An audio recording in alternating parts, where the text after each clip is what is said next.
Apa itu kesadaran? Siapa yang benar-benar mengetahui bahwa kita sedang berpikir, merasa, atau mengalami sesuatu? Di dalam otak manusia, terdapat lebih dari 86 miliar sel saraf. Setiap detik, miliaran sinyal listrik berpindah antar neuron, menciptakan pikiran, ingatan, dan emosi. Para ilmuwan mampu memetakan itu semua. Mereka tahu bagian otak mana yang aktif ketika kita berbicara, bermimpi, atau jatuh cinta. Namun ada satu misteri besar yang belum bisa dijelaskan. Bagaimana aktivitas listrik di otak bisa berubah menjadi pengalaman sadar? Dari jaringan neuron yang begitu kompleks, muncul satu pertanyaan yang sederhana tapi mendalam. Siapa yang tahu bahwa pikiran sedang berpikir? Siapa yang menyadari semua pengalaman itu? Fisikawan besar Erwin Schrödinger pernah bertanya, apakah mungkin seluruh realitas ini bukan benda mati, tetapi justru manifestasi dari kesadaran itu sendiri? Inilah yang disebut para ilmuwan sebagai the hard problem of consciousness. Masalah paling sulit dalam memahami kesadaran. Dalam ajaran batin yang dijelaskan dalam Dhamma, kesadaran bukanlah jiwa, bukan aku yang kekal, melainkan arus pengetahuan yang muncul dan lenyap setiap saat. Kesadaran adalah yang mengetahui.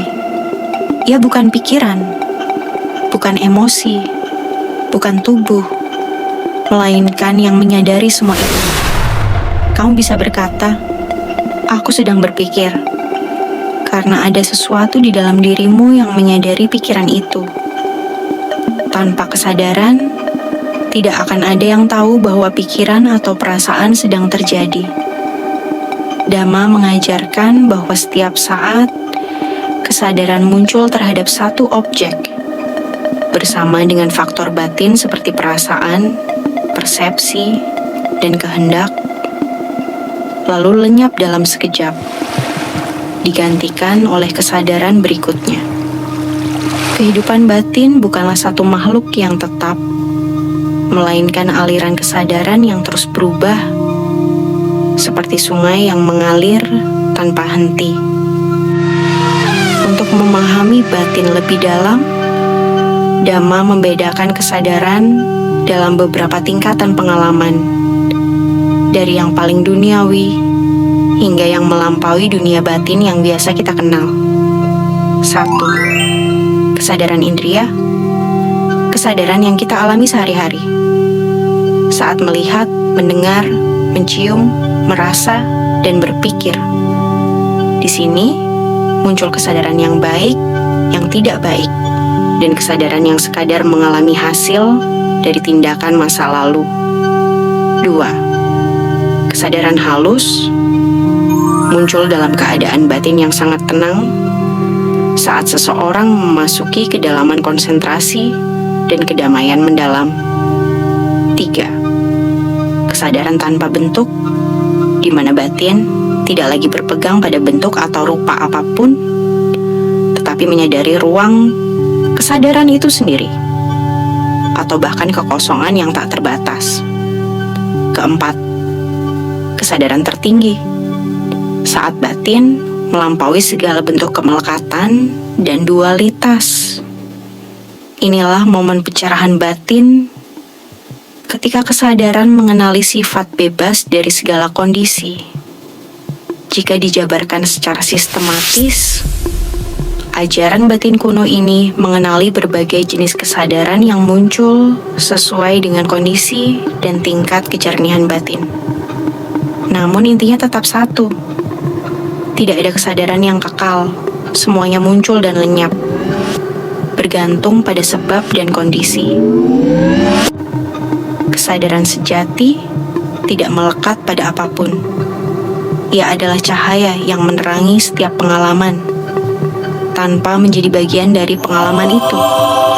Dalam pandangan Dhamma, kesadaran bukanlah hasil dari otak, melainkan otak, tubuh, dan alam semesta muncul di dalam kesadaran. Otak hanyalah instrumen, sementara kesadaran adalah ruang tempat segala pengalaman terjadi. Coba diam sejenak. memperhatikan pikiran yang lewat, perasaan yang berubah, tubuh yang bernapas. Semuanya muncul dan lenyap. Namun ada satu hal yang tidak berubah, yang menyadari semuanya. Itulah kesadaran murni. Sunyi, luas, jernih, namun selalu hadir. Jika kamu mencari siapa yang sadar, kamu tidak akan menemukannya. Yang ada hanyalah proses yang menyadari, tanpa bentuk, tanpa nama, tanpa batas. Saat ini, kesadaran tidak hidup di masa lalu dan tidak menunggu masa depan. Ia hanya hadir di saat ini. Ketika kamu benar-benar hadir, tidak ada masa lalu untuk disesali, tidak ada masa depan untuk dikhawatirkan. Yang tersisa hanyalah kehidupan yang sedang terjadi. Di sini, sekarang. Kesadaran bukan sesuatu yang harus dicapai, karena ia selalu ada. Kita hanya perlu berhenti sejenak dan menyadari bahwa kita sedang sadar. Di saat itu, kamu tidak lagi hanya menjadi bagian dari dunia, tetapi dunia itu sendiri sedang sadar melalui dirimu.